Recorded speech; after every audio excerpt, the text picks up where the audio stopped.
The envelope hit Seth Carver's desk with a sound like a gunshot. Birdie Fletcher stood on the other side of that battered oak surface, her chin raised, her jaw set in a way that told him she had rehearsed this moment 100 times in the dark of sleepless nights. She wore black still, though it had been 7 months since the funeral. Her gloves were freshly pressed, her boots polished to a mirror shine despite the red dust of Caldwell, Kansas, that had coated everything between her doorstep and his office. She had made herself immaculate for this, and that precision, that armor she had built out of clean cotton and careful posture, told Seth more than her words ever could about how frightened she truly was. "Count it if you need to," she said. Her voice did not shake. That surprised him because his hands were shaking right now and he was the one sitting down. "It is all there. $340 plus interest at the rate you and Thomas agreed upon. I calculated it myself." Seth stared at the envelope. He did not touch it. "I don't want it, Birdie. That is not your decision to make. The hell it isn't, it's my money." "Was your money," she said. "Now it is yours again, returned in full, and I am done with this debt." He pushed the envelope back across the desk. It slid smoothly along the worn wood, stopping when it reached the edge nearest her. She did not pick it up. She left it sitting there between them like a loaded revolver, and for a long moment neither of them breathed. "You walked 2 miles in the August heat to bring me money I do not want," he said quietly. "I walked 2 miles in the August heat to close the last open account between my family and yours," she corrected. Her brown eyes were fixed on a point just above his shoulder, the way a person looks when they are terrified of meeting someone's gaze. "Thomas is gone. The debt dies with the debt's purpose. I will not carry it another day. The debt was not a burden, it was never meant to be. Everything is a burden when you are trying to stand up straight and the whole town is watching to see if you'll fall." That landed. He felt it in his chest, behind his ribs, somewhere deep and specific. He looked at her properly then, the way he had been carefully avoiding since she'd walked through his door. The sharp line of her cheekbones. The faint hollows beneath her eyes that told him she had not been sleeping. The way her left hand gripped the strap of her small bag so tightly her knuckles had gone pale beneath the white cotton of her glove. He had known Birdie Fletcher for 11 years. He had watched her marry his closest friend. He had stood at the back of that church in his Sunday coat and told himself that the feeling in his stomach was happiness for Thomas, pure and simple. And he had believed that lie with everything he had because the alternative was a darkness he refused to let himself enter. Now Thomas was in the ground and the envelope sat between them, and Seth Carver understood with sudden, terrible clarity that the moment Birdie walked out of this office with her debt paid, she would have no reason left to ever walk back in. He picked up the envelope and held it out to her. She stared at it. "Take it back," she said. "I won't." "Seth, Birdie," the clock on the wall ticked. Outside, a wagon wheel creaked along the main street of Caldwell. Somewhere down the block, a dog barked twice and went quiet. The whole ordinary world continued its ordinary business while the two of them stood in that office holding a silence that had been building for 11 years. She took a step back from the desk. He stood up. And that was where it began. Not at the beginning, but here, in the exact middle of the longest story of Seth Carver's life, at the point where the thing he had locked away finally refused to stay locked. To understand why $340 nearly destroyed them both, you have to go back to a spring morning in 1872, to a cattle town called Caldwell sitting fat and loud on the Kansas Indian Territory line, to a loan made between friends, and to a woman who arrived in that town on a Tuesday with nothing but a trunk, a train ticket, and a name she was about to change. Caldwell in the spring of 1872 was the kind of town that swallowed people whole. It had grown up fast around the cattle trade, thrown together out of raw timber and ambition and a great deal of whiskey, and it wore its roughness like a badge. The main street was a river of mud when it rained and a choking cloud of dust when it did not. The stockyards at the southern end bellowed day and night. The saloons never fully closed. The church was newer than most of the drinking establishments, and it showed. Seth Carver had been in Caldwell for 3 years by then, long enough to know which boards on the hotel porch were rotted through, which of the merchants kept accurate scales, and which arguments at the Silver Star Saloon were going to end in a fistfight versus which ones were just theater. He was 29 years old, rangy and brown from years of outdoor work, with dark hair that needed cutting and gray eyes that people sometimes found unsettling because they tended to stay on a person longer than was strictly polite. He ran a small land and livestock brokerage from a 2-room office on the east side of Main Street, and he did it honestly and quietly and well enough that he had money in the bank and a reputation that counted for something in a town where reputation was the only currency that lasted. Thomas Fletcher had been his friend since they were boys in Missouri, since the age of 10, when Thomas had pulled Seth out of the creek behind the Fletcher farm and dumped him on the bank and said, with complete seriousness, that if Seth was going to be drowning in his creek, he could at least do it on a Saturday when Thomas didn't have chores. They had grown up together, fought together in the war, come west together afterward because there was nothing left in Missouri that either of them wanted to look at anymore. Thomas was quick laughing and open-hearted, the kind of man who made friends in an hour and kept them for life. Seth was slower, more careful, more given to thinking before speaking, and together they balanced each other in the way that real friendship does. Thomas had gone back to Missouri in the winter of 1871 on a family matter, some complication with his mother's property after she passed, and he had come back in the spring of 1872 with 3 pieces of news. The property matter had been settled. He had spent most of his remaining savings on the legal fees, and he had met a woman named Birdie Aldrich on the train coming west and asked her to marry him somewhere around the middle of Kansas. Seth had been sitting on the porch of his office when Thomas rode up, and Thomas had announced all 3 things in rapid succession with the air of a man who had thought carefully about the order in which to deliver information. Seth had processed the first piece of news, then the second, then the third, and he had looked at his friend for a long moment before saying, "How far into Kansas exactly?" Thomas had grinned. "Wichita," he said. "Give or take." Birdie Aldrich had arrived in Caldwell 2 days later on the afternoon stage from Wichita, because she had sensibly continued east to put her affairs in order before following a man she had known for roughly 4 days to a cattle town on the edge of Indian Territory. That practicality, that combination of genuine warmth and absolute refusal to be made foolish, was the first thing Seth noticed about her.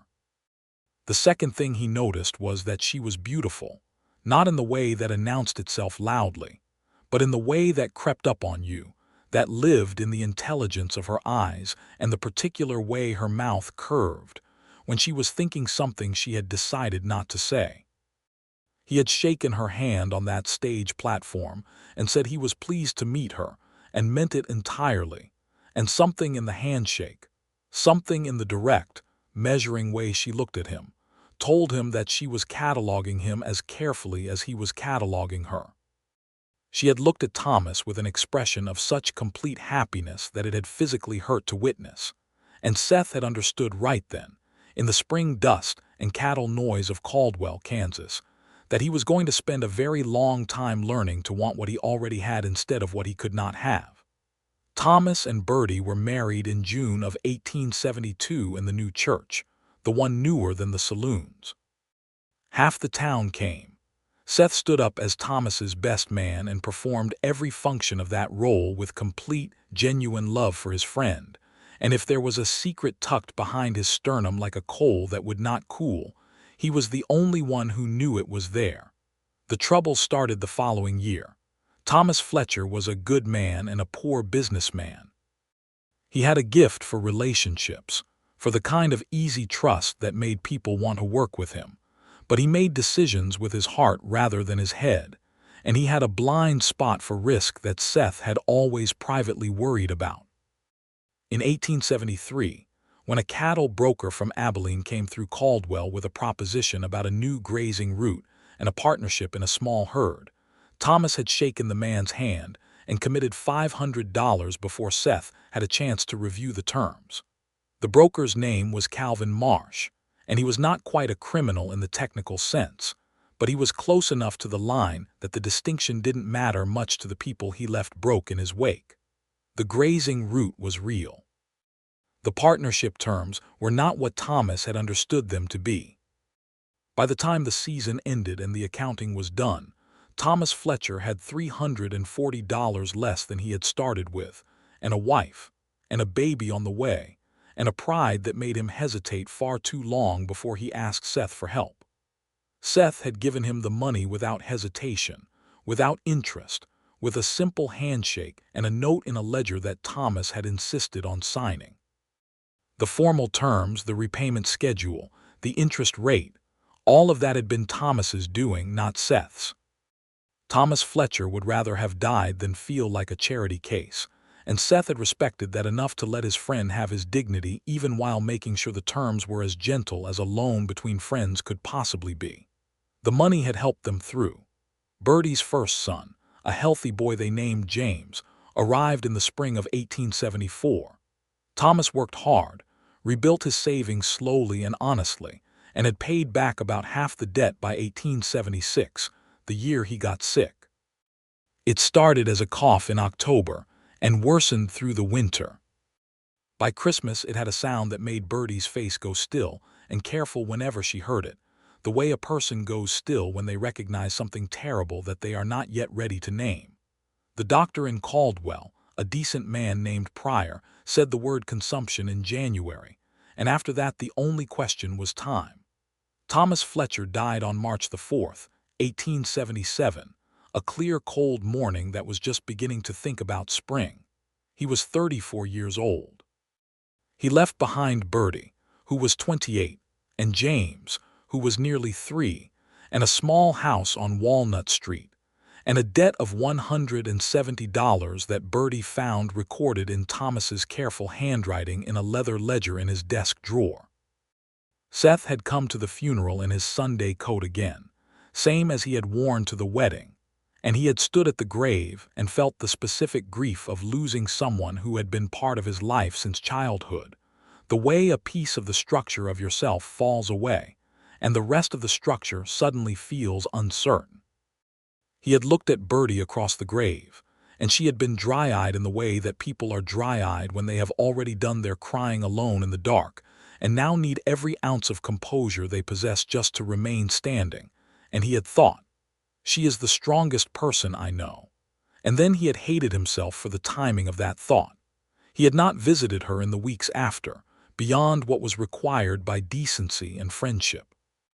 He had sent food, practical things, a ham and a sack of flour, and a note that said he was available if she needed anything, and left it at that.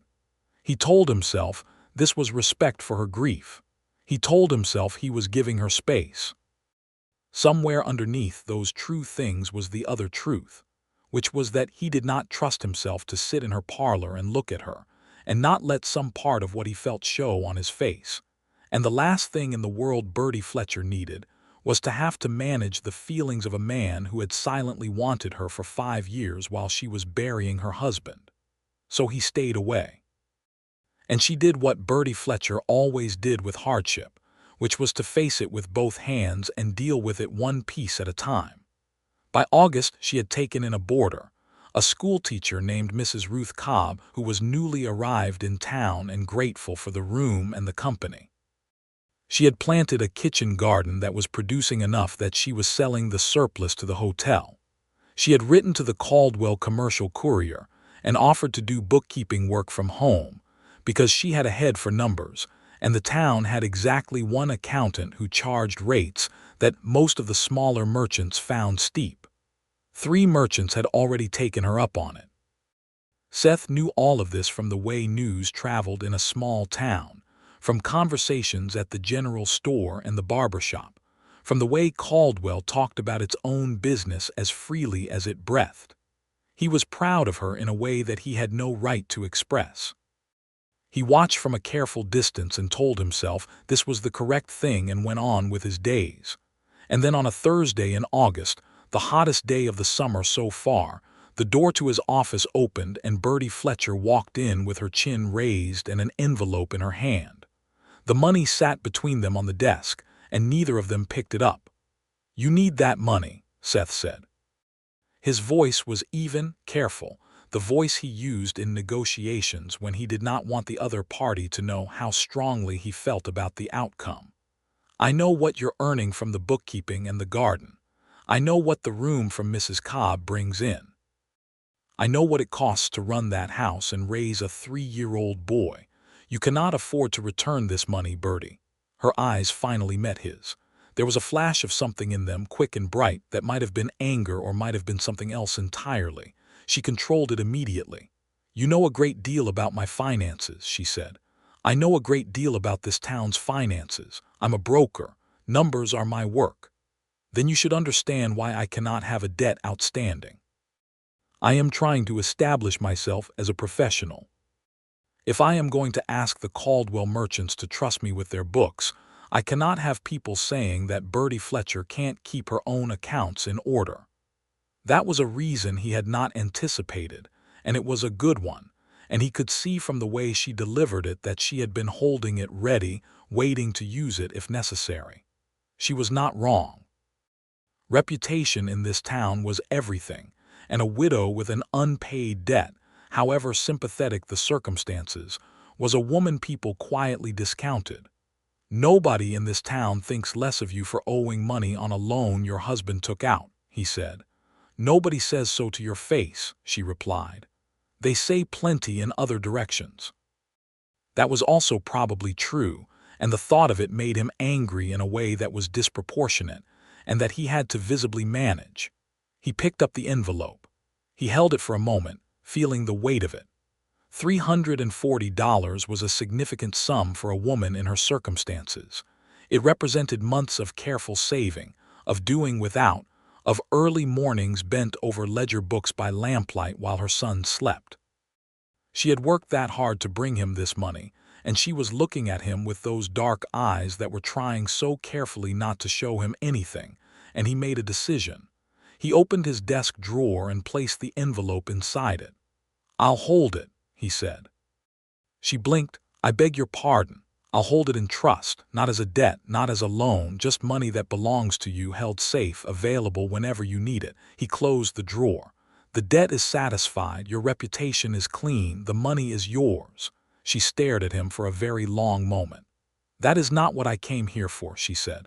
"I know what you came here for. You came here to be free of an obligation. You are free of it. But I'll be damned before I take $340 from a widow and her child that I know they worked themselves half to pieces to save up." Color rose in her face. He had never seen her truly angry before, not at him. It changed her, made her more vivid somehow, the way strong feeling always does. "That is condescending," she said. "It's not meant to be.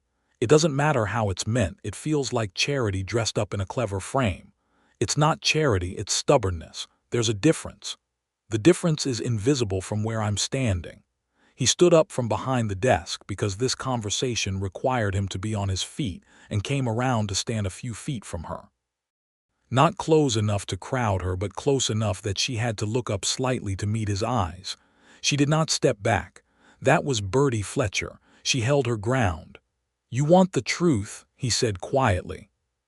Something shifted in her expression, a wariness. "Thomas was my oldest friend," Seth said. "The best person I have known. When he borrowed that money from me, it wasn't a transaction. It was me taking care of someone I loved. And the money he paid back already, I put in a jar at the back of a shelf and haven't touched it. Because taking money from Thomas never felt right, and taking it from you feels worse." He paused. "I know you don't want my charity. I know you don't want to feel beholden to anyone. I respect that more than I can tell you. But there are some forms of stubbornness that hurt people for no reason, and I'm asking you to consider whether this might be one of them." Birdie was quiet for a moment. Her hand had released its grip on her bag strap.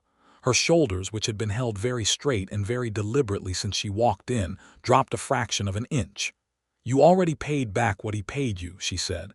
"In a jar on a shelf, yes. That is absolutely ridiculous. Probably.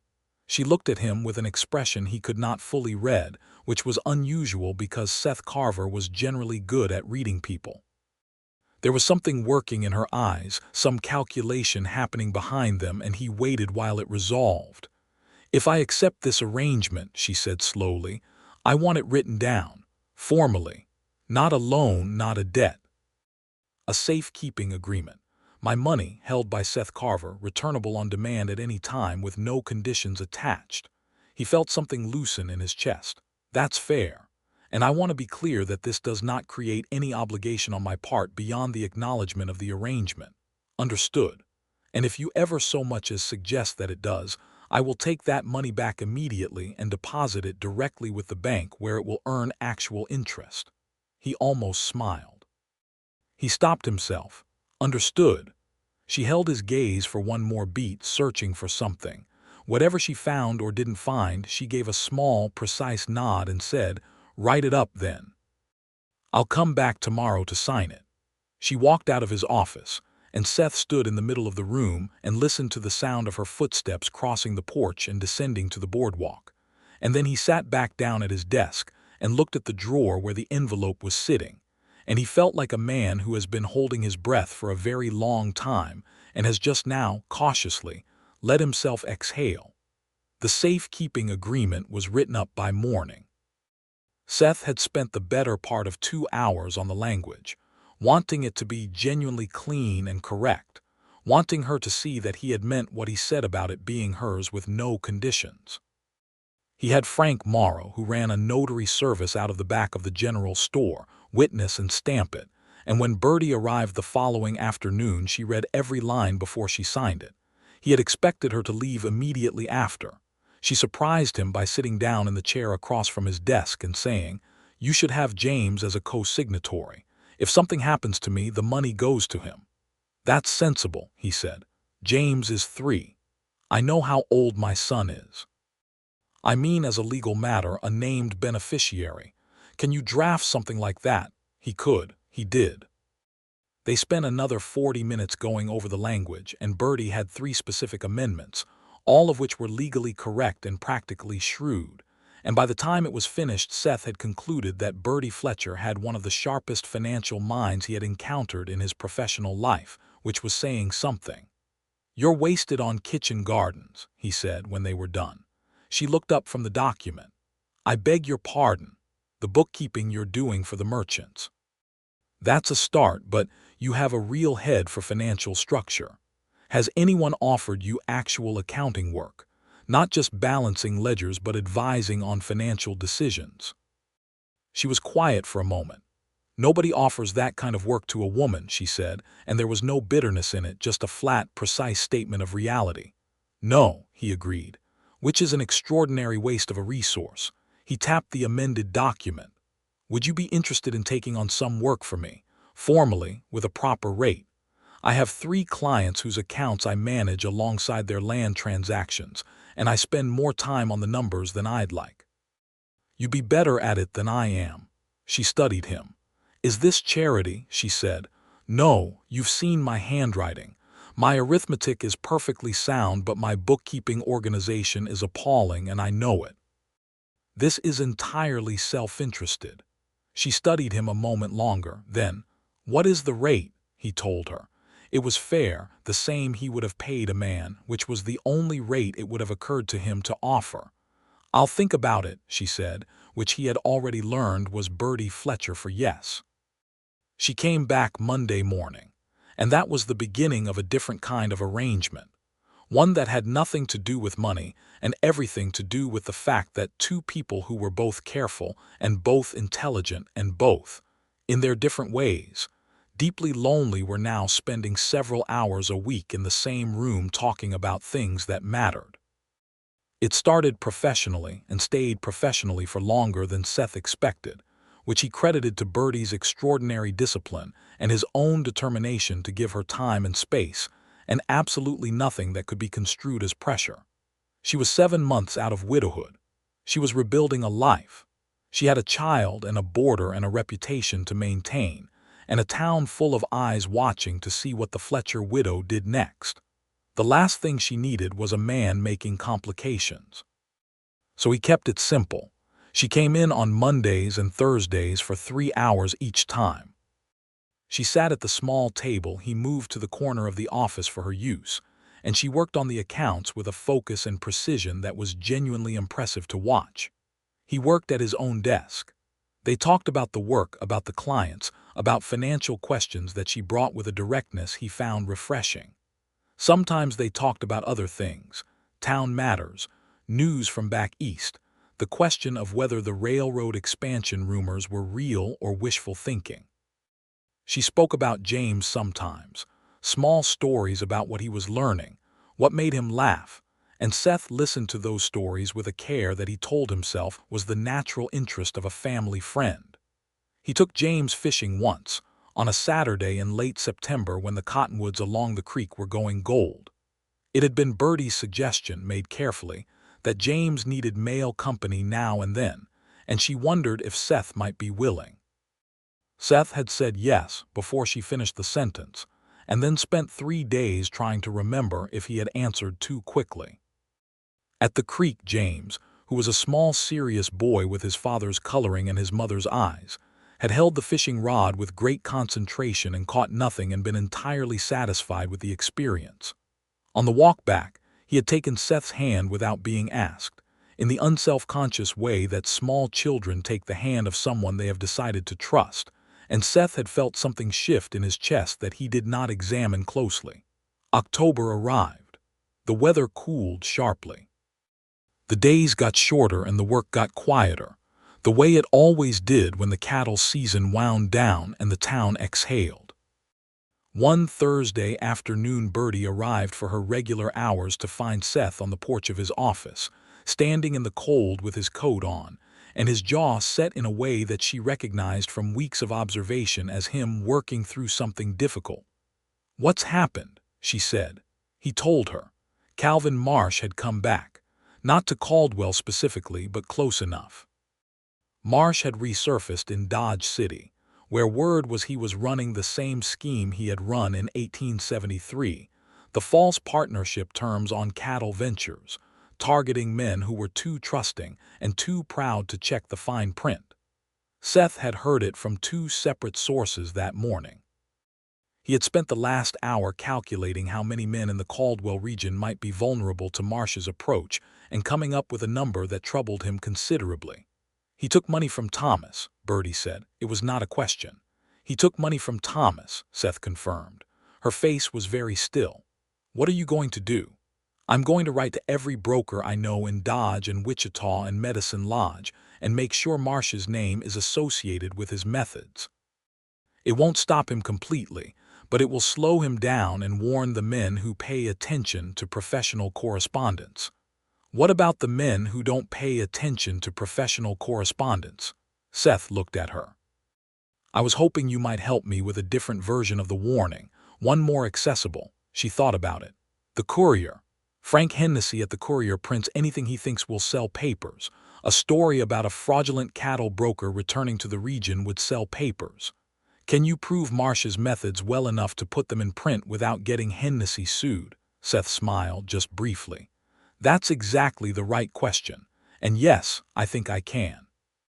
I have Thomas's original agreement, and I have 3 other men in this county who I know were taken by the same scheme. If they'll talk." "Will they?"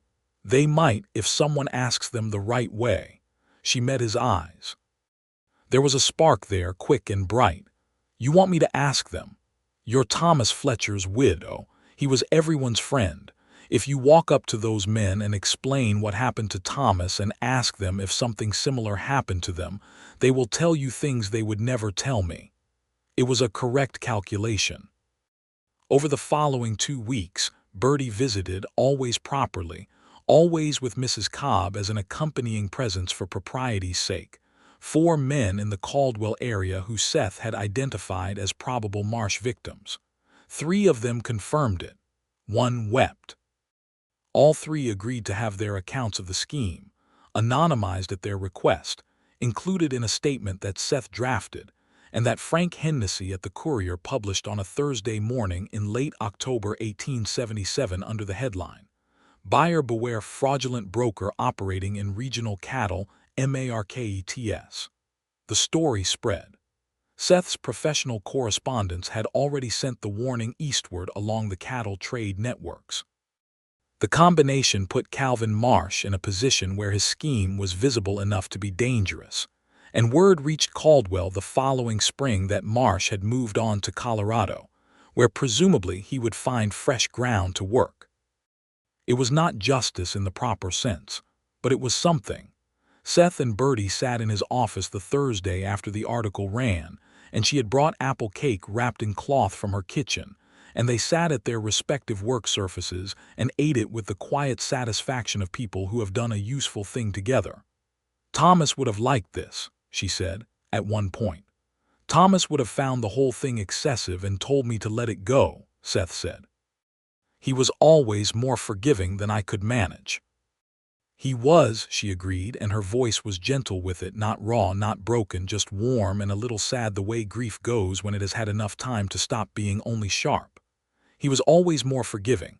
I used to argue with him about it. He would say that carrying anger cost more than it was worth. She paused. He was probably right. Probably, Seth said. I'm still glad we printed the story. So am I, she looked at him. Don't tell Thomas I said that. It was the first time she had made a joke about Thomas. It was small and quiet and a little rough around the edges the way first things are. But it was a joke, and Seth laughed, and she smiled, and something in the room between them changed temperature by a degree or two. November came in cold and dry. The bookkeeping work had expanded. Birdie had taken on 2 additional clients beyond Seth's accounts, a feed merchant and a hardware man, and she was managing them with the organized precision that Seth had come to think of as characteristic of everything she did. She had also begun to show occasional signs, something he could only describe as enjoyment. Not the careful, measured pleasantness she had worn like a garment for the first weeks, but actual enjoyment, moments where an interesting problem in the accounts made her lean forward with something bright in her expression, or where a piece of news about the wider world prompted her to an opinion she delivered with directness and wit. He was deeply in trouble. He had known it for some time, but November was when he stopped being able to pretend otherwise. It started with a Tuesday, which was not even a regular working day. Birdie stopped by his office to drop off a completed set of accounts for the feed merchant, a straightforward task that should have taken 3 minutes. It took 45, because she mentioned offhandedly that James had asked her who the president was, and she had told him, and he had said, with the seriousness of a child who has just encountered new information, that he thought the president should visit Kansas because Kansas was very important. And the way she told the story, the precise and fond mimicry of her son's small, serious voice, had made Seth laugh until he had to set down his coffee, and she had laughed too, and for a moment they were both just people in a room being happy about the same thing. After she left, he sat at his desk for a long time doing nothing at all.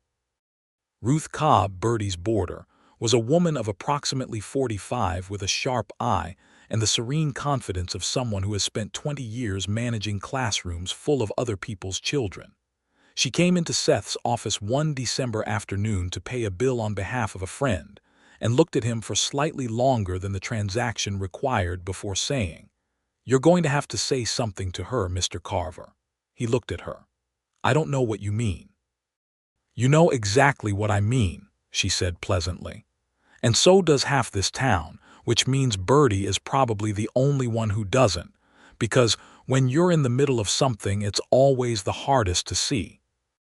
But she's not in the middle of nothing either, which means the situation is not as complicated as you're making it." Seth said nothing. "She's had a hard year," Ruth Cobb said. "She deserves something good, and you look like a man who could do with something good yourself, for that matter." She picked up her change. "Just a thought, Mr. Carver. No charge for the observation." She left, and Seth sat with that observation for the better part of December. He said nothing. He was not ready, and more importantly, he was not sure Birdie was ready, and he was going to be very, very certain before he did anything that might make her feel pressured or put her in a position she hadn't chosen. But he paid attention differently now, with the part of himself that he had been keeping carefully behind glass allowed to just look, honestly, at what was there. What was there was considerable. The new year came in with a blizzard that pinned most of Caldwell indoors for 3 days. The snow was extraordinary, piling up against the buildings on the north side of Main Street until the drifts reached the windowsills. The temperature dropped to a range that was genuinely dangerous for anyone who had to go out in it, and most people who didn't have to, didn't. On the second day of the blizzard, Seth Stove developed a problem with the flue that filled his office with smoke and required him to abandon the premises. He could have gone to the hotel, but it was 3 blocks through chest-deep drifts, and the hotel was expensive, and he didn't want to. He went to Birdie's house instead because it was half a block closer and because he had a reason to, which was that he had a set of accounts he had promised to deliver, and the situation felt urgent enough to justify the call. He knew the accounts were not urgent. He brought them anyway. Birdie answered the door in a dress he had not seen before, a deep blue wool that was clearly a home dress rather than a work dress, her hair down from its usual neat arrangement and braided loosely over one shoulder because she had not been expecting company. She stared at him standing there on her porch in approximately 2 feet of snow with a leather satchel of accounts under his arm and something complicated crossed her face. "You are completely covered in snow," she said. "Yes," he said. "My flue is blocked." She stepped back from the door. He came in, and she took his coat, and James appeared from the parlor, and upon seeing Seth went immediately to the door to look at the snow with the focused scientific interest of a 4-year-old, encountering a truly impressive natural phenomenon. Ruth Cobb appeared from the kitchen with the expression of a woman who had predicted this exact development and was satisfied to be proven right. She said she would put on coffee and return to the kitchen, and Seth noted with a private amusement that she managed to create an errand that kept her occupied there for a substantial amount of time. They sat in Birdie's parlor with the fire going and the snow coming down outside the window, and James sat between them on the floor with a set of wooden blocks building something elaborate that he narrated quietly to himself. Seth handed over the accounts, which Birdie looked at briefly and set aside. They talked about the storm, about whether it would break by morning, about the fact that the cattle trade was going to have a rough spring if the snowpack was this heavy and the melt came fast. Then Birdie said, without looking at him, "I'm grateful for all of this. I want you to know that. The work and the way you've been with James and all of it. I know I'm not always very good at saying so." He was quiet for a moment. "You don't owe me gratitude. I know I don't owe it. That's not why I'm saying it." She was looking at her hands now, folded in her lap. "I'm saying it because it's true and because I think you should know." He watched the fire. James had achieved some architectural ambition with his blocks and was now studying it with quiet satisfaction. The snow tapped against the window glass. The whole world had gone to white and quiet, and here was this room, warm and small and specific. "I'm glad," he said carefully, "to be someone you can say that to." She looked up at him then, and there it was, the thing he had been watching for and not allowing himself to name for months. It was there in her face, not a declaration, not anything so neat as that, just a long, direct look that asked a question without words and waited to see what he would do with it. He did not do anything right then. It was not the moment. The moment needed to be right, needed to be unambiguous, needed to be chosen rather than stumbled into by a blizzard and a blocked flue and proximity and firelight. But he held her gaze and he let her see that he had received the question, that he understood it, that it would have an answer. He let her see that. Ruth Cobb came in with the coffee very precisely at that moment, and the conversation moved to other things, but something had been acknowledged that had not been acknowledged before, and when Seth walked back to his smoke-cleared office later that evening through the breaking snow, he was lighter than he had been in years. January ended. February arrived with cold that gradually relented, the way Kansas winter always did, grudgingly, in fits and starts. A warm day followed by 3 cold ones before the warm one started winning. Seth fixed the flu and did not invent reasons to visit Birdie's house, but he did not need to invent them because she came to his office twice a week for work that was genuinely necessary, and the hours they spent together had a quality now that was different from before, easier and more honest, charged in a way that both of them felt and neither had yet spoken aloud. March 4th was the anniversary of Thomas's death. Seth had thought about whether to acknowledge it or let it pass, and had decided that ignoring it felt dishonest in a way that would trouble him. He brought a small bunch of early wildflowers, the first ones showing along the creek south of town, to Birdie's house that morning and left them on the porch with a note that said simply, "Thinking of Thomas and of you today." She came to his office that afternoon and sat down across his desk and did not say anything for a moment. Then she said, "How did you know that was exactly the right thing?" He thought about it. "I didn't," he said. "I just knew I didn't want to pretend the day was ordinary." "It was exactly the right thing," she said again quietly. "Thomas would have liked that you did that." "Then I'm glad." She was quiet for a little longer. "Then I think you should ask me to dinner." The directness of it, the complete Birdie Fletcher directness of just saying the thing, hit him so squarely that he had to take a breath. "Birdie," he said. "Not tonight," she said. "I need some time with this, and I imagine you do too. But I think you should ask me, and I think I should go, and I think we should find out what is actually here before we both spend another year being very careful about it." He looked at her across the desk for a long moment. The spring light was coming through the window behind her, catching the edges of her dark hair. "Would you have dinner with me?" he said. "Saturday evening." She nodded once precisely. "Yes," she said, "I would." She went back to her accounts. He went back to his correspondence. The office was very quiet and very warm, and both of them were, in their different ways, absolutely terrified. Saturday arrived with the clear, sweet spring air that Kansas occasionally produced, as if in apology for everything else it put people through. Seth had asked Mrs. Dawson at the hotel if she could arrange a private dining room for the evening, and Mrs. Dawson, who knew everything about everyone in Caldwell and was genuinely pleased about this particular development, had arranged it with great care and no comment. He called for Birdie at 6. Ruth Cobb opened the door with an expression of monumental satisfaction and called upstairs in a voice of conspicuous casualness. Birdie came down in a dress he had not seen, a dark green that suited her extraordinarily well, with her hair up and a small brooch at her collar that he recognized as something she had worn to church sometimes, something that had belonged to her mother. She was beautiful. He had always known she was beautiful, but there was a difference between knowing a thing and letting yourself see it, and he let himself see it now and felt the full weight of the last 5 years settle and then lift. "You look lovely," he said. She looked at him steadily. "You look very nice yourself." They walked to the hotel through the spring evening, and the walk was about 4 minutes, and they talked about nothing in particular, and Seth was aware with great precision of every inch of space between them and the specific moment, about halfway there, when she moved slightly closer to walk alongside him rather than half a step behind. Dinner was good. Mrs. Dawson had seen to that. But the food was secondary to the conversation, which had a different quality than all their previous conversations. Not more intimate exactly, because they had had moments of real intimacy over the past months, but more acknowledged.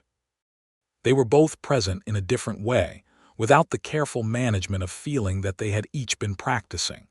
She told him things about her life before Thomas that she hadn't told him before. She had grown up in St. Louis, the daughter of a merchant father and a mother who had been determined that Birdie would be educated, and not just decorative. She had attended a female seminary for 2 years before family finances made continued study impossible. She had wanted, at 16, to be a school teacher, and then had found herself better at numbers than letters, and had quietly redirected that ambition toward bookkeeping before the world offered her any formal way to do so. He told her things he didn't generally tell people. About the war briefly, not the details but the aftermath. The years it had taken to stop carrying it the way you carry something too heavy and start carrying it differently. About why he had come to Caldwell instead of somewhere east or larger, because he had needed a place where he could build something that was genuinely his. And the West was the place where that was still possible for a man with nothing much to start with but his own judgment. "You've built something real here," she said. "Anyone who pays attention can see that."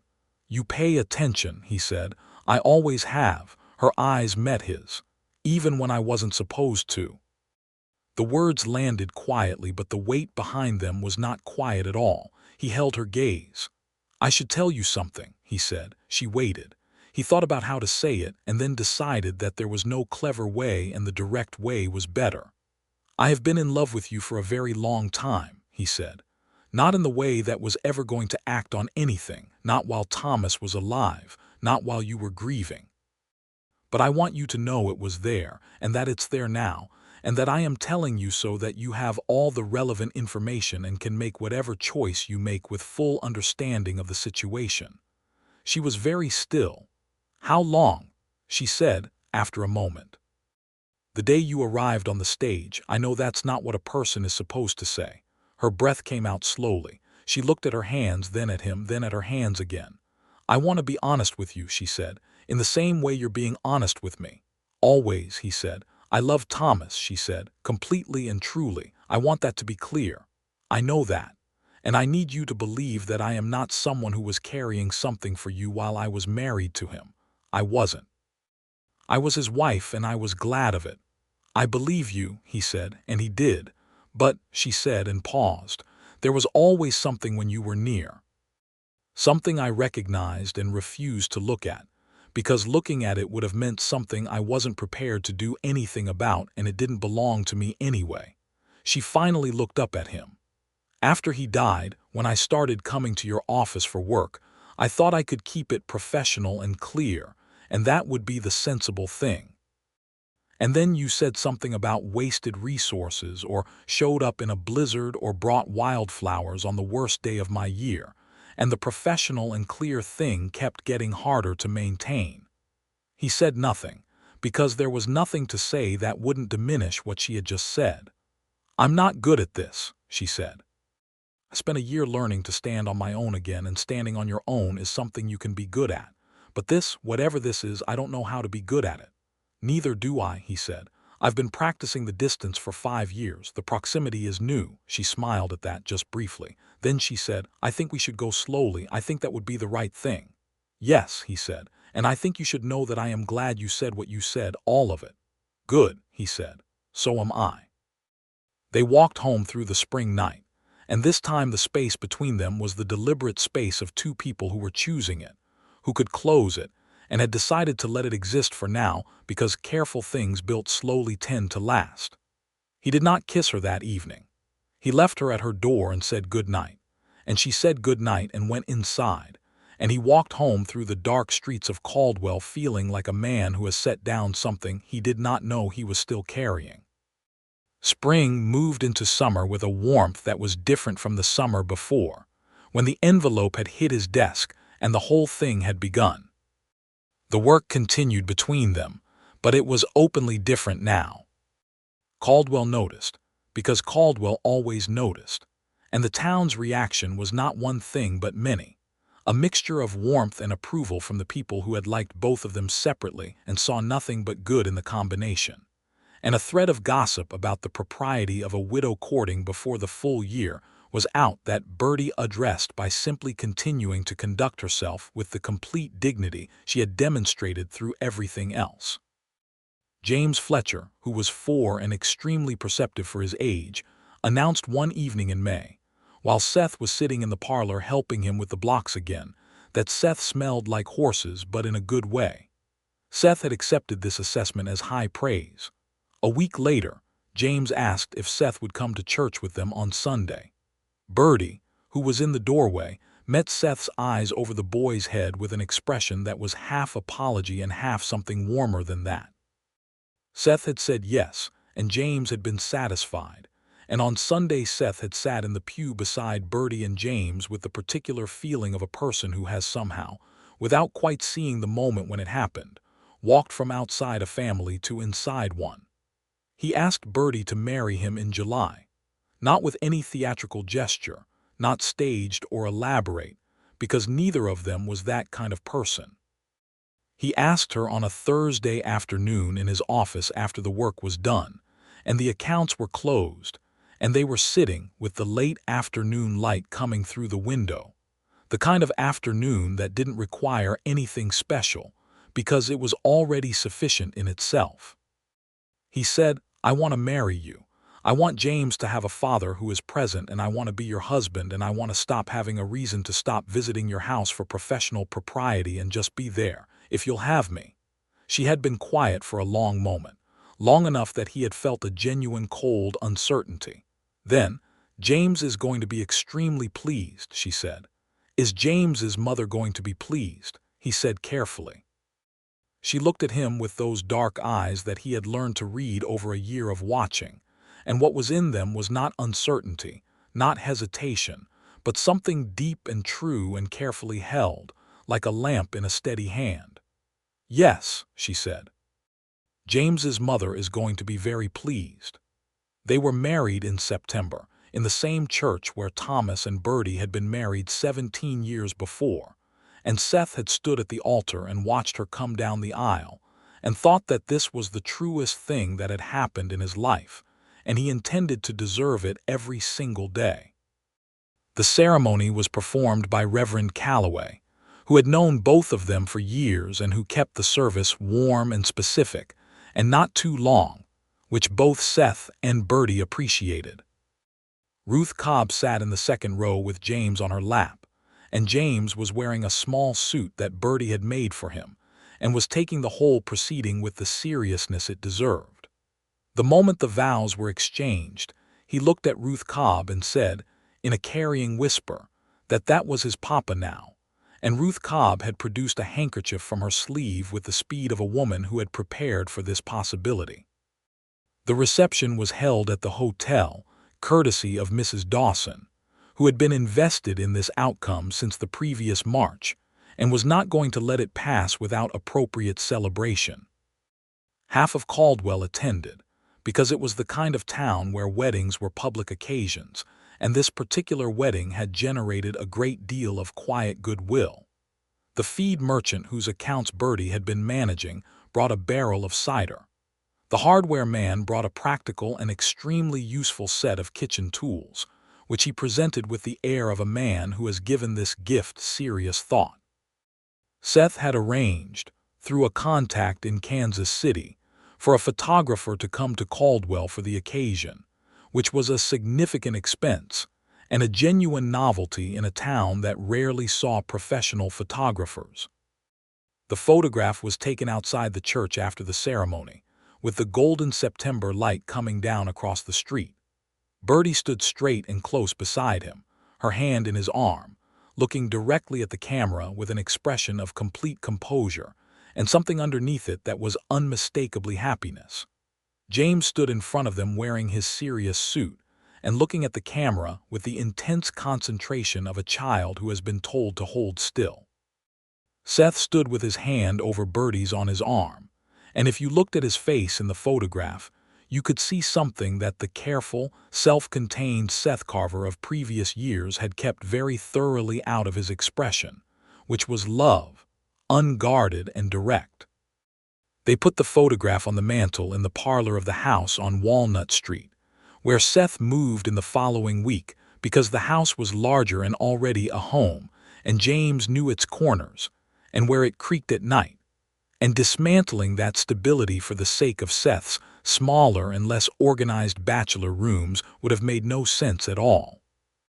The first year of marriage was good in the way that years are good when the people in them have chosen each other deliberately, and with full knowledge of what they were choosing.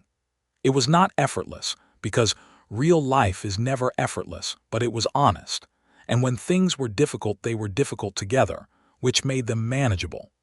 James took to Seth with a directness that was both touching and funny in its efficiency. Within a month of the wedding, He had co-opted Seth's presence at bedtime with a firmness that suggested the arrangement was now permanent and non-negotiable.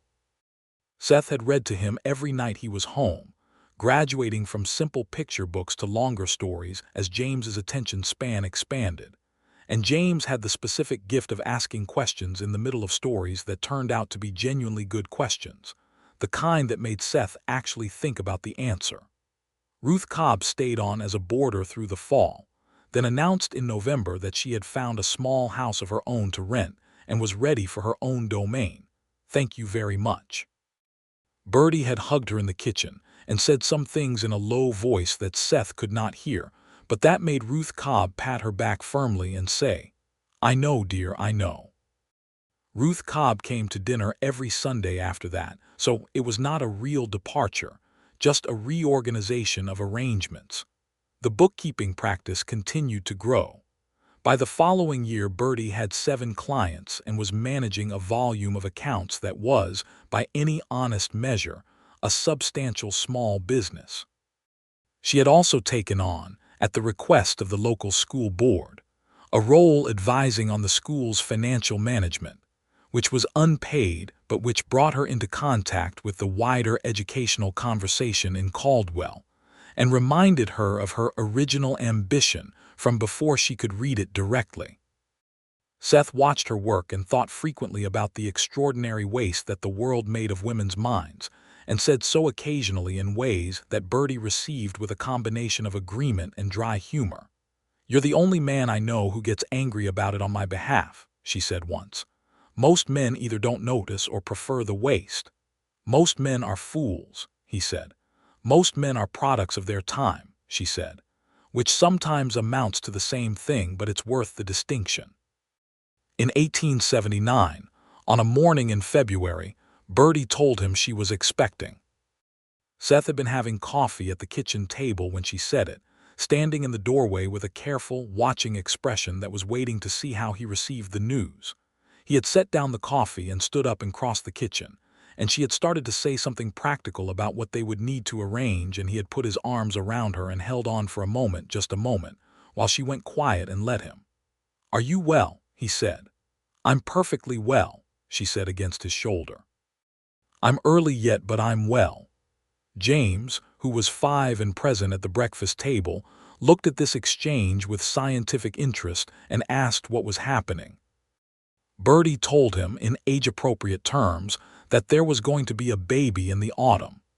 James had processed this information for approximately 10 seconds before asking, with great seriousness, whether the baby could wait until after his birthday in March, because he did not want to share his birthday.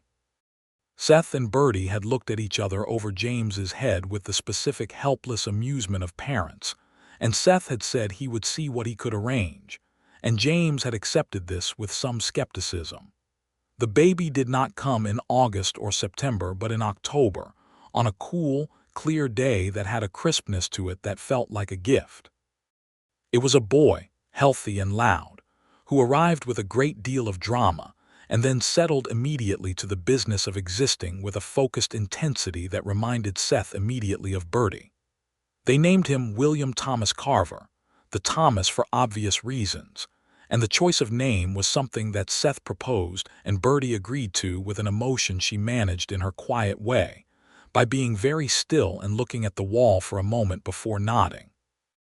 James took his position as older brother with the gravity of someone who has been given an important responsibility and intends to discharge it properly.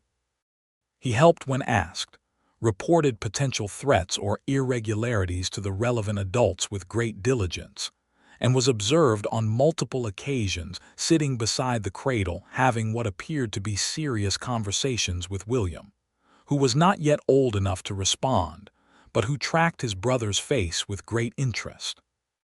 Seth watched his family, this thing that had come to him sideways and unlikely and precious, and felt something that he recognized as the opposite of the long distance he had kept from himself for 5 years. He was inside something now. He was part of something specific and warm and chosen, and the choosing had been mutual, and that made all the difference. The Seth Carver of 1877, who had sat at his desk staring at an envelope and said, "I don't want it, Birdie," had been a man very practiced in the art of refusing things that could hurt him. He had refused the money not because of some noble impulse, though the noble impulse was there, but because taking the money meant closing the last practical thread that connected him to this woman, and he had not been able to let that thread go. He understood that now, looking back on it, with the clarity that comes when you are no longer in the middle of the thing you were confused about. He had refused the money because he was not ready to be finished. And she had refused his refusal because she was not ready to accept that someone's concern for her could not be managed and returned with a receipt. They were alike in that way, both of them built for independence, both of them wary of need, both of them having learned from early experience that wanting something too much was a reliable way to make yourself vulnerable to losing it. What they had learned in the years since was that there was a different kind of strength available to people who chose each other, a kind built on shared weight rather than solo endurance, and that this kind did not diminish either of them but added to both.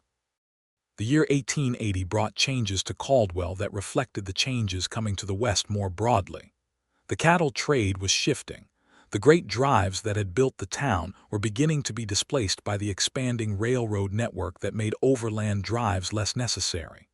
Some of the rougher elements that the cattle trade had brought were beginning to move on to other towns further along the frontier, and Caldwell was slowly, unevenly, becoming more settled.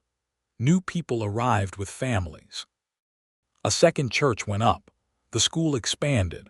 The Silver Star Saloon still existed, but was less central to the town's identity than it had once been. Seth's brokerage work adapted. He had always had a sense for where the business was going, and he began shifting his practice toward the land transactions that were becoming more important as farming expanded into the region, the homesteaders taking up claims that the cattle trade had previously grazed over. It was work that required careful navigation of competing interests and a detailed knowledge of land law, which he spent a significant part of 1880 acquiring, partly from books sent from Kansas City, and partly from correspondence with a lawyer in Wichita named Caldwell Hayes, who was unrelated to the town by anything except name. Birdie's practice continued to grow alongside the growing town. She had by this point established herself so thoroughly as the professional resource for financial management among the smaller Caldwell businesses that her reputation had spread to neighboring towns, and she occasionally received requests from merchants in Wellington and Medicine Lodge. She handled most of these by correspondence, which she was exceptionally good at, and declined a few that would have required travel she couldn't manage with two small children at home.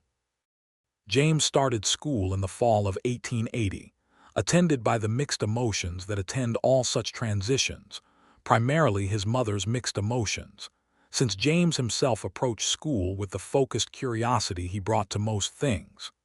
He came home the first day with a piece of slate and a determined expression, and announced that his teacher, a young woman named Miss Patterson, had told him he was very good at arithmetic.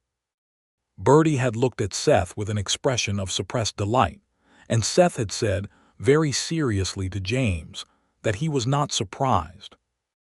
Miss Patterson, whose first name was Dorothy, was 24 and newly arrived from Ohio, and became a friend of the household over the following months in the natural way that people become friends with families when they are new to a town and in need of connection. She was bright and warm and had strong opinions about educational methods that she expressed freely at Sunday dinners, which Ruth Cobb received with the interest of a fellow professional and occasional gentle argument. Seth liked her immediately for the way she talked about James, with the specificity of genuine attention rather than general pleasantness. It was Dorothy Patterson who first mentioned, on a Sunday evening in November of 1880, that she had heard of several female seminaries in the East that had begun correspondence courses in higher education, and that she thought Birdie's work was more than equivalent to a full professional accounting qualification, and that someone with the right connections in Kansas City might be able to arrange a formal credentialing of some kind.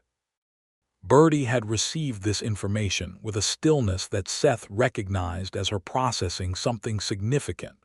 The conversation had moved on, but he had seen her file it away. 3 months later, she showed him a letter she had drafted, addressed to a professional accountants association in Chicago, describing her work and experience and asking about the possibility of formal recognition. The letter was clear, precise, and completely without apology for what she was or what she was asking. He had read it and told her it was excellent and asked when she was going to send it. "I wasn't sure you'd think it was practical," she said. He looked at her. "Have I ever given you reason to think I wouldn't?" She thought about it genuinely. "No," she said, "you never have." "Then send it." She sent it.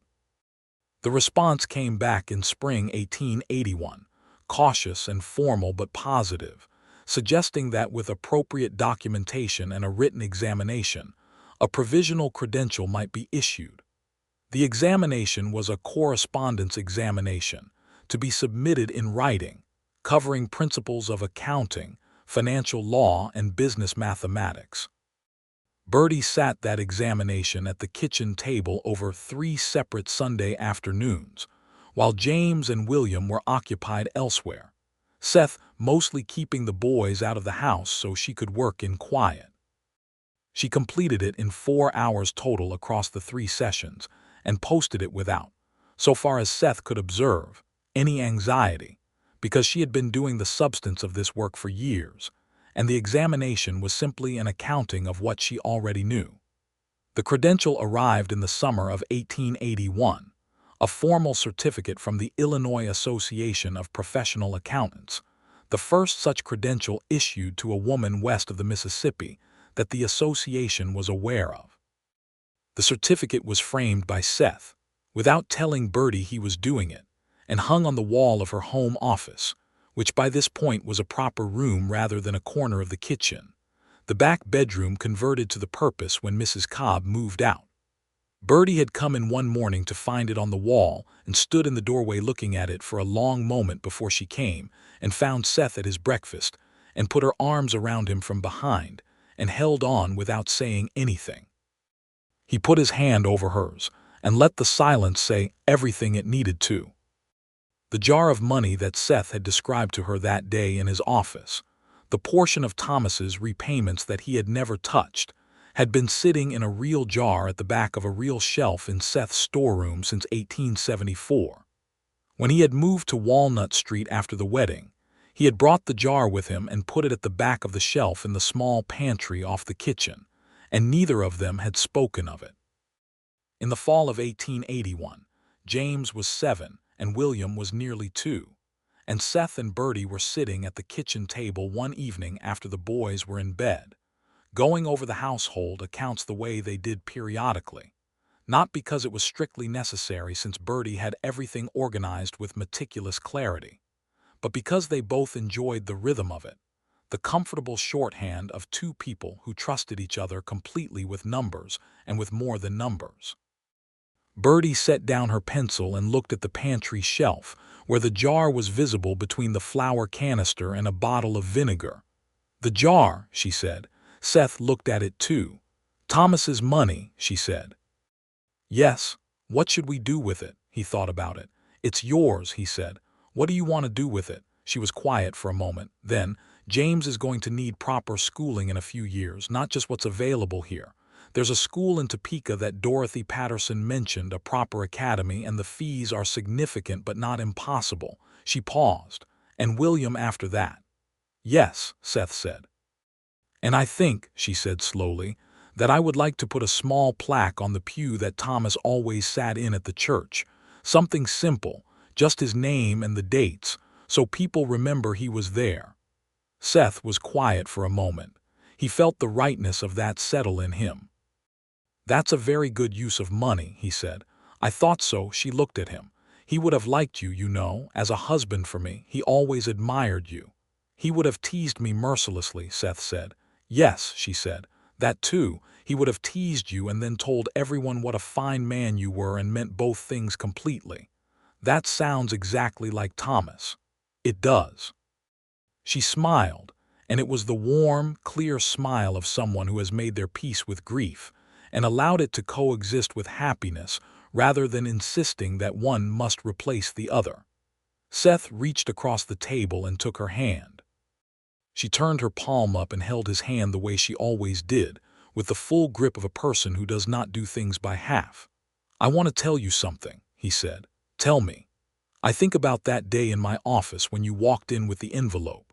I have thought about it many times, and I think about what a different life I would have had if you had put that envelope down and I had let you walk back out and never found a reason to bring you back in." He looked at their hands, then at her face. "I nearly let that happen. I nearly picked up the envelope and said, 'All right.'" "What stopped you?" she asked. He thought about how to answer that honestly. "You," he said. "The way you were holding your bag, like you were bracing for something, like you had prepared yourself to close a door and were making yourself go through with it." He paused. "I couldn't let you brace yourself against me. It was the wrong thing to brace against." She looked at him steadily. "You know what would have happened if you had let me walk out. I would have come back to you eventually," he said, "but I'm very glad I didn't have to wait for eventually." "So am I," she said. She squeezed his hand. "So am I." They sat in the warm kitchen with the lamp burning low and the house quiet around them, the kind of quiet that is only available in houses where people are sleeping safely. And the western night pressed itself against the windows in the vast and indifferent way it always did, enormous and bright with stars, unconcerned with the particular human happiness it happened to be surrounding. 1882 came in mild, which the farmers said was a bad sign and the merchants said was a good one, and which turned out, as Kansas weather always did, to be simply itself, too complicated for either prediction. Seth finished the first year of his shifted practice with the numbers in a good place. Birdie's client list had grown again, and she had turned away 3 potential clients because she was at her practical capacity with 2 small children in the house. And she had done this with the directness of someone who knows her own limits and is not embarrassed by them. James, now 8, had continued at school with Miss Patterson and was reading well beyond his age, and had developed a specific passion for natural history that expressed itself in a continuous project of collecting and cataloging specimens from the creek and the prairie that occupied a dedicated shelf in his room. William was walking and talking, and had his mother's eyes and Seth's stubbornness in a combination that kept everyone busy. He was frequently found attempting to follow James with a focus that exceeded his physical coordination, and James bore this with a patient older brotherliness that suggested he had decided his position, as the reliable one was a source of personal pride. The plaque for Thomas's pew was installed in the spring of 1882, a simple brass plate with his name, and the years 1843–1877. Reverend Calloway held a small dedication, just the family and a handful of Thomas's friends who still lived in Caldwell, and it was quiet and good, and the kind of thing that does not fix grief but places it correctly in the world, gives it form and location.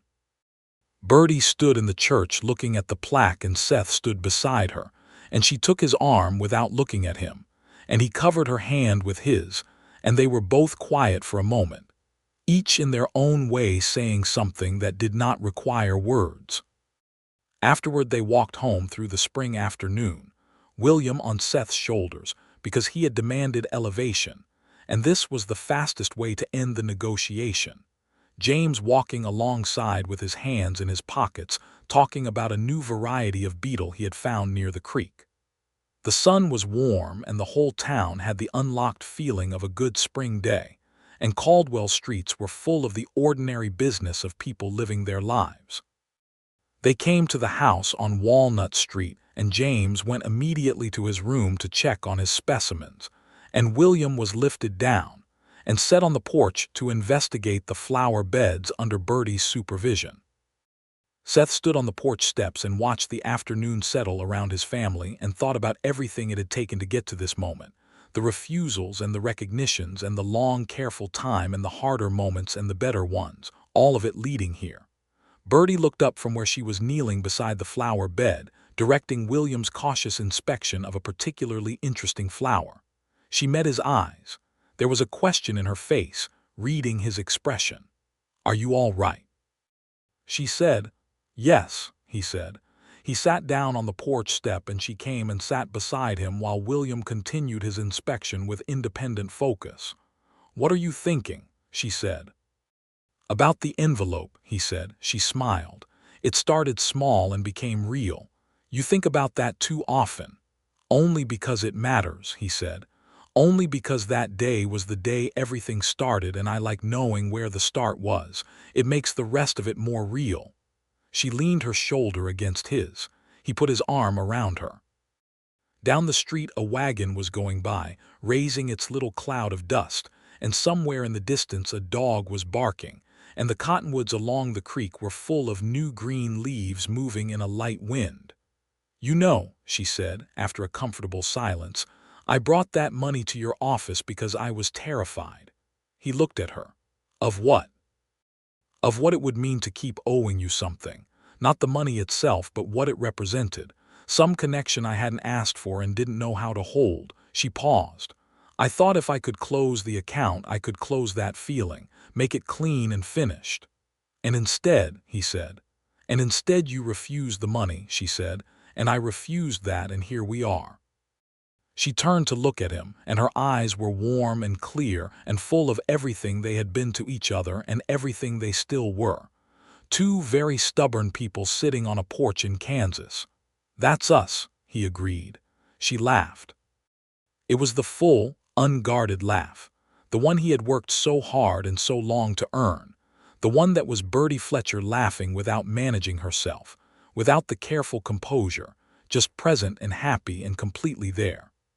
William, having concluded his flower investigation, came and climbed into Seth's lap with the determination of a child who has decided where he wants to be and sees no reason to be elsewhere.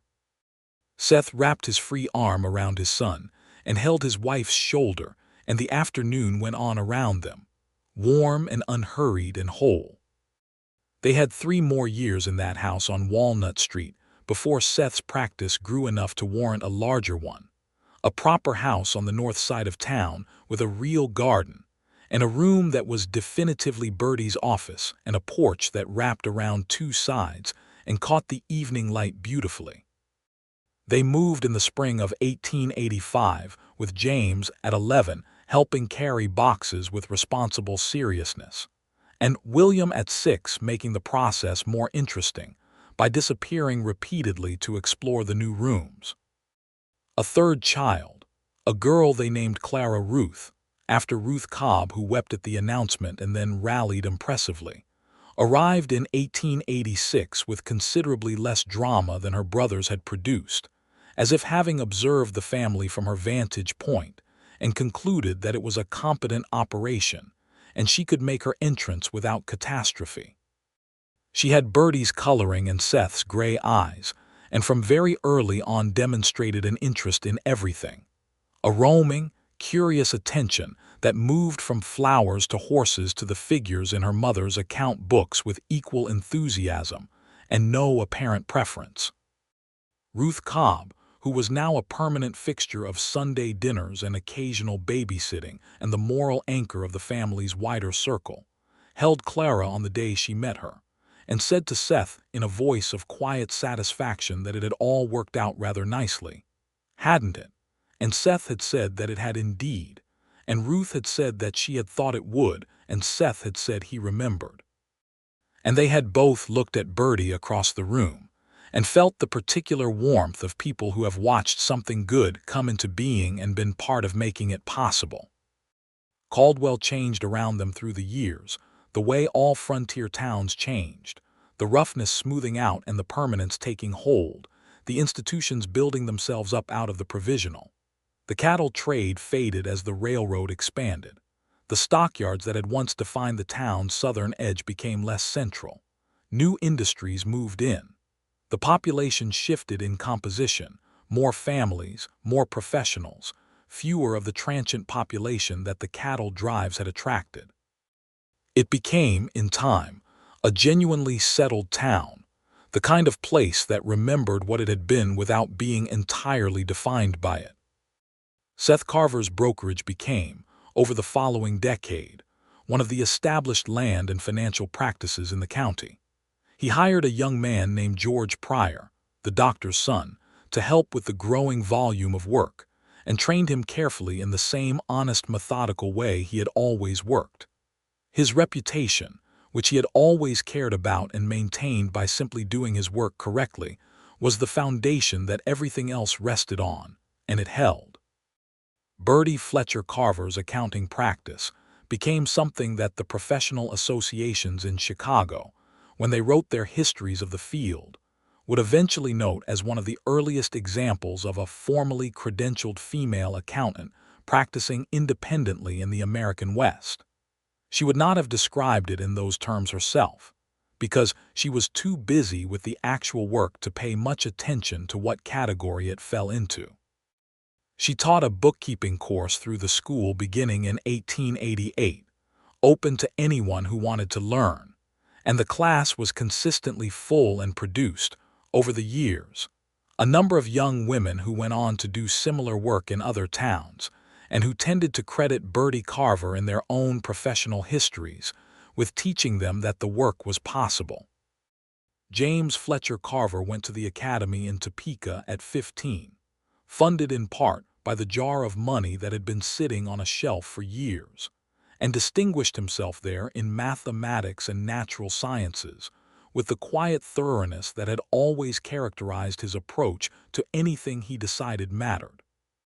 He went on afterward to a scientific institution in St. Louis and wrote to his parents with regularity long, detailed letters that described his work with the enthusiasm of someone doing exactly what they were supposed to be doing, and came home for Christmas and summers and brought each time some new piece of the world he was learning. William Thomas Carver, who had his father's gray eyes and his mother's intensity, turned out to have a gift for languages that nobody in the family had anticipated, developing fluency in Spanish by 16 through an improbable friendship with a Mexican cattle trader who passed through Caldwell regularly, and who Will had begun talking to at 12 because he found the language interesting.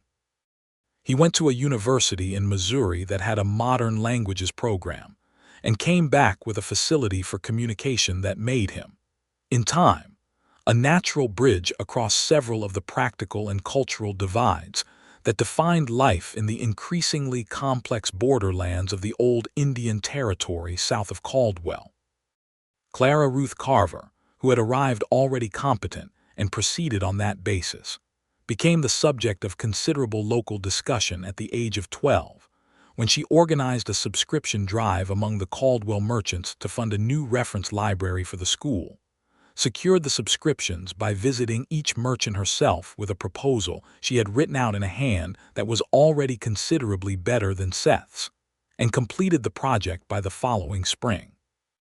Birdie had watched her daughter present the completed library to the school board with the expression of a woman seeing something she recognizes from the inside, and Seth had watched Birdie watch Clara and thought that this was what a life looked like from the far end of it, when the things you had tried to be had reproduced themselves in the people you had made. On the evening of their 20th wedding anniversary, in September of 1899, Seth and Birdie sat on the wraparound porch of the house on the north side of town as the sun went down over the Kansas prairie in the spectacular orange and purple way that Kansas sunsets had always done, as if making up in visual grandeur for everything else the climate put a person through. James had come home for the occasion with his wife Eleanor and their infant son, the first grandchild, a boy named Thomas after his grandfather, which had required some discussion with Eleanor, and which she had agreed to with the genuine warmth of a woman who had heard the story and understood what it meant. Will was in Kansas City on a translation contract, but had sent a letter that arrived that morning, 5 pages of news and affection, and a description of a restaurant meal that made Seth laugh.